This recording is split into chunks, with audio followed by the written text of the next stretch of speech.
الله أكبر الله أكبر الله أكبر إن الحمد لله نحمده ونستعينه ونستغفره ونعوذ بالله من شرور أنفسنا ومن سيئات أعمالنا من يهديه الله فلا مضل له ومن يضلل فلا هادي له وأشهد أن لا إله إلا الله وحده لا شريك له وأشهد أن محمدا عبده ورسوله Barcha alamlarni yo'qdan bor qilib, bizlarga kun sayin o'zining ne'matlarin, rizqlarin beruvchi Rabbimiz Allohga bizning ko'nglarimizdan chiqqan hamd sanolarimiz erishsaydi va hamda bizning uchun o'rnak bo'lgan, bizning uchun qo'ygargan Payg'ambarimiz Muhammad sallallohu alayhi va sallamga bizning ko'nglarimizdan chiqqan salovat shariflarimiz erishsaydi. Rabbimiz Allah Kur'an'da aytadi: "Ya eyyuhellezine amenu ittaqullaha hakka tuqatihi ve la temutunna illa ve entum muslimun." Allah Teala aytadi: "Ya müminler de, siz bu dünyada Allah'ın emirlerine buysunup, onun tıyganlarından tıyılıp yaşayınız ve hem de bu dünyadan gitkende baratik Müslüman halakındagina bula gurugib ketiniz." Hem bugün men sizning bilan iminlik turunda сөйлешip ketesim kele. Allah Teala o'zin sıfatlab Kureyş suresinin 4. ayetinde aytadi: "Allazi at'amahum min ju'in ve amanahum min khawf."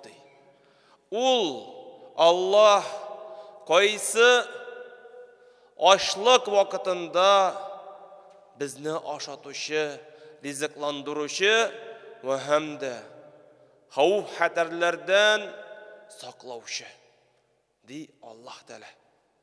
Hem biz ko'ramiz, Allah Teala bizni bu dunyoga yaratdi. Allah Teala bizga turmush berdi, rizqin berib tura. Hem ul g'ina loyiqli narsaga, ul g'ina loyiqli g'ibodatga, hem shukr etуге. Hem kishi shukr etib, Rabbimizga rahmatli bo'lib g'ibodat qilsa, şul vaqtda Allah Teala onun nimetlerin arttıra. Niçin? Çünkü o Kur'an'da aytadi: "Ve in şekertum la azidannakum." Siz mine şükür etip yaşasanız, benim emirlerime buysunup, benim tıyganlarından tıyılıp yaşasanız, men sizge arttıram di nimetlerimni. Nersesi o nimet? Ol da bolsa rizq, kiyim, turmuş, isenlik, iminlik. Hem şulay yok. Allah Teala Hucurat suresinin An-Nahl suresinin 112. ayetinde aytadi: "Ul misal kitirip Mekke." Bunda avul deyip keleyinde emmeleki ul şehir Mekke şehrin misal kitire. Ul şehir iminlikte hem tanışıkta yaşap kildi. Her yaktan riziklar kilip turmuşlara irkin idi. Ama alar Allah bergen nikmetlerge rahmetsiz buldular. Şul vakit Allah alarga korku hem açlık kiyimi kidirtti. Mında bu ayetten biz anlayız. Kişi Allah'a rahmetli bulmasa, onun emirlerine buysunmasa, tıyganlarından tıyılıp yaşamasa, şul vakitte Allah ne şul jirlikten tanışlıkны, iminlikni ризыкны алырга да мөмкин. Шуның өчен безнең өстебездә вазифа булып тора Раббыбызны бийекләргә, анарга гыйбадат кылып яшәргә һәм онытмаска, шөкер итәргә. Кызганычка каршы күп вакытта без Раббыбызны онытабыз ва һәм дә искә төшерәбез кайчан безгә кирәккәндә. Ниндидер авырлык, сынау, шир килгәндә без аны искә төшерәбез. Ни өчен соң Раббыбыз безгә шул ширләрне, авырлыкларны бирәсең? Әйе, аны искә төшерер өчен. Чөнки без онытабыз.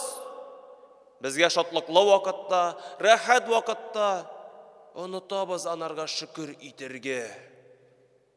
Шуның өчен Ибраһим алейхиссалам да Мәккә халкы өчен, Мәккә шәһәре өчен сорады. Ва из қала Ибраһиму Рабби җәл һаза баладан аминау ва разук әһләһу минәс-самарат. Бакара сүрәсенең 126 аятында килә, Ибраһим алейхиссалам үзенең Раббысыннан, Аллаһтан сорады: "Я Раббым Аллаһ, Мәккә шәһәренә иминлек бир. Аның халкына ризык бир" дип сорады. Һәм әлбәттә Ибраһим алейхиссалам Аллаһның иң яраткан бәндәсе, ул сорагач Раббыбыз җавап бирде. Һәм хәзер карасаң, Мәккәдә барсаң, кем анда булган, кем булмаган, насыйп итсен Раббыбыз анда барырга, анда килеп төшәсең дә бөтен әйбереңне онытасың. Күңелдә шундый рәхәт, тыныч, Аллаһ Тәала кешегә сала. Син телне белмисең, кешеләрне белмисең, әмма ләкин хәтта төнне урамнан барганда да бер нәрсә өчен дә борчылмыйсың. Чөнки анда бөтен кеше дә Раббысына шөкер итә, гыйбадат кыла. Һәм шунда кешеләр гыйбадатның ләззәтен табалар. Шуның өчен Раббыбыз насыйп итсен барчабызга да менә шул хисләрне татырга. Һәм шулай ук Ислам дине ул тынычлык дине. Һәм аның кагыйдәләренә, аның әмерләренә һәм тыюларына карасаң, бөтенесе дә иминлеккә чакыра. Мәсәлән, кеше арасын бозу ул катгый тыелган.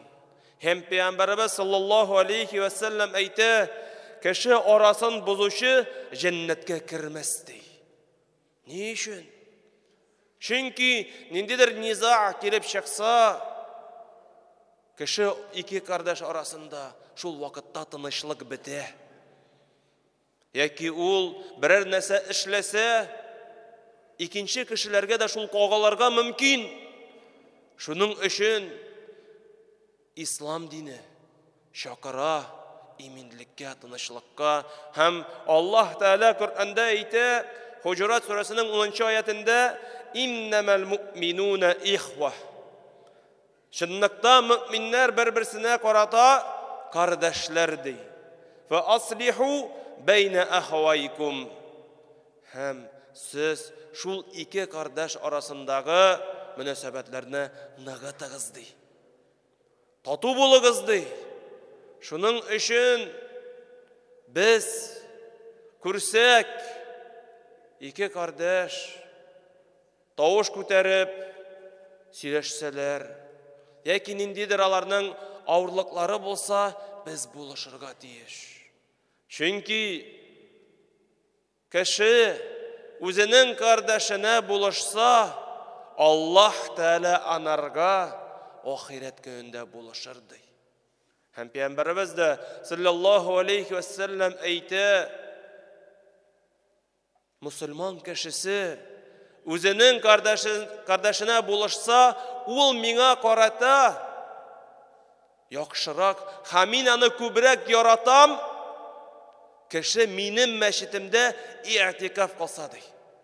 Карагыз әле, нинди чагыштыру китерде Пәйгамбәрбез.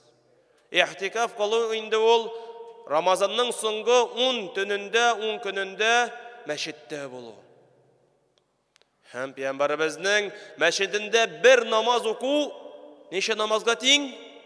1000 намазга. Һәм без бер көндә генә 5000 намаз укыган килеп чыга. Тан 10-га тапкырласа 50000 намаз була бит ул. Һәм Пәйгамбәрбез әйтә, кардәшеңә булышу, менә шул 50000 намаздан да хәерлерәк ди. Шуның өчен дә без тату, имин яшәргә тырышырга тиешбез.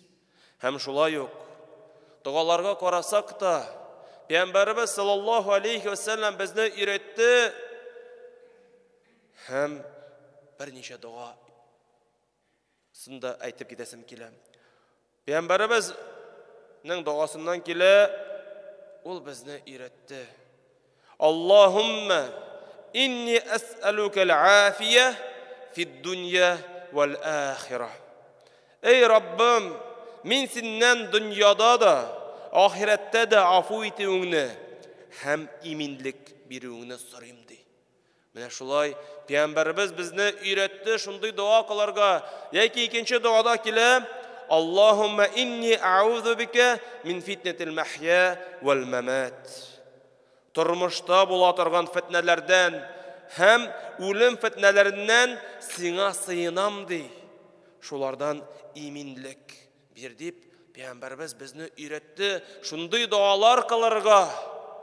Һәм кеше көненә 5 намаз укып, намаздан соң шундый дуалар кылса, ничек ул кешегә зыян китерә ала? Ничек? Үзе иминлек сорый, тынычлык сорый, ә үзе кешегә зыян китерә. Булмый андый әйбер. Ә без бит вакыт сизмибез дә, уйланмыйбыз да. Мәсәлән, ират, гаиләнең башлыгы кайта өйгә, анда хатыны, балалары көтеп торалар. Ә ул ниндидер үзенең авыр, ямсыз сүзе белән бөтен кәефне төшерергә мөмкин. Бу да иминлеккә алып барамы? Тынычлыкка алып барамы? Әлбәттә юк. Икенче мисал, мәсәлән, бер кардәш икенче кардәшеннән бурычка акча ала. Һәм әйтә, мин сиңа шул вакытта кайтарырмын ди. Әмма ләкин кайтармый, шалтыратып әйтми дә. Һәм монда бурычка биргән кардәшнең күңелендә нәрсә туа? Тынычлыкмы? Иминлекме? Әлбәттә юк. Ул борчыла башлый. Шуның өчен ислам дине, Раббыбыз, Пәйгамбәрбез чакырды безләрне тынычлык китерергә. Һәм Пәйгамбәрбез Бухари җыентыгында килә ул хадис әйтә: Әл-муслиму ман салима ал-муслимуна мин лисаниhi ва ядиhi. Пәйгамбәрбез әйтә, мусульман кеше ул кайсы икенче кардәшләренә үзенең кулы һәм үзенең теле белән зыян салмый ди. Шуның өчен без карык әле үзләребезнең эшләребезгә. Мин нишлим? Кардәшләремә зыян китермимме? Үземнең телем белән яки үземнең кулым белән. Чөнки вакыт сизми дә калабыз. Ниндидер шундый сүз әйтеп куябыз. Әйе, ул синең өчен җиңел генә булырга мөмкин. Әмма ләкин кемдер ул сүзләрне бик авыр кабул итә. Хәтта ул бүтән мәчеткә дә йөрми башлый. Сәбәпчесе кем аның? Кем аны шул юлга этәрде? Син үзеңнең ниндидер сүзең белән. Шуның өчен Пәйгамбәрбез шулай ук икенче хадистә әйтә: "Ман кана ю'мину биллаһи фал яумил ахир фальякул хайр ау лиясмут." Кемдә кем Аллаһка һәм ахират көненә ышанды, шул хәерле сүзләр сөйләсен яки тыныч кына торсын диде. Шуның өчен Раббыбыз насип итсен безгә хәерле сүзләр сөйләргә, хәерле амәлләр кылырга һәм бердәм булырга. Чөнки без бердәм булсак, бер-беребезгә булышсак, Раббыбыз безгә бәрәкәтен бирәчәк, җиңеллеген бирәчәк, безне авырлыклардан, чирләрдән саклап, безнең тормышыбыз җиңел барачак ва һәм дә ахирәттә дә без иншааллах бергәләшеп җәннәтләрдә булырбыз. Allahu akbar, Allahu akbar, Allah